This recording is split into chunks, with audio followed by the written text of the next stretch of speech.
Viewers, late రిలీజ్లలో శాశ్వత record.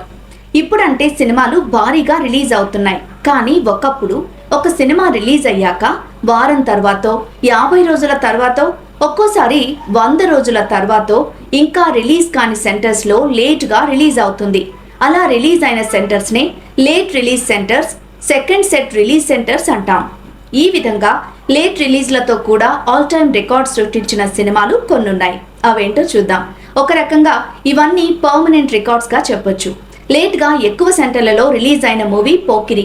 2006లో మొదటి విడతగా రిలీజ్ అయిన ఆల్ సెంటర్స్లో హౌస్ఫుల్స్ అయి ఇండస్ట్రీ హిట్ దిశగా దూసుకుపోతున్న పోకిరి ఆ తర్వాత దాదాపు 130 థియేటర్లలో రిలీజ్ అయింది. అది అప్పటికి ఇప్పటికీ ఆల్ టైమ్ రికార్డ్. లేట్ రిలీజ్లో మొట్టమొదటిసారి 100 రోజులు ప్రదర్శించబడిన చిత్రం ఏఎన్ఆర్ గారి బాలరాజు. లేట్ రిలీజ్లో 175 రోజులు ప్రదర్శించబడిన చిత్రం ఎన్టీఆర్ గారి పాతాళ భైరవి. లేట్ రిలీజ్లలో అత్యధిక కేంద్రాల్లో 100 రోజులు ఆడిన సినిమా ఎన్టీఆర్ గారి లవకుశ.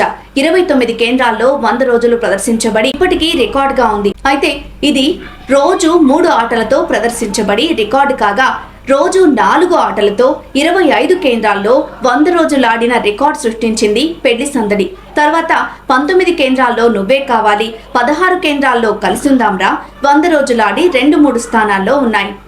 50 రోజుల రికార్డ్ పరంగా అయితే నువ్వే కావాలి 33 కేంద్రాల్లో 50 రోజులు ప్రదర్శించబడి ఆల్ టైమ్ రికార్డ్ క్రియేట్ చేసింది. ఇక లేట్ రిలీజ్లో 8 కేంద్రాల్లో 175 రోజులు ప్రదర్శించబడి ఇక ఎప్పటికీ చెదిరిపోని రికార్డ్ పెట్టింది నువ్వే కావాలి.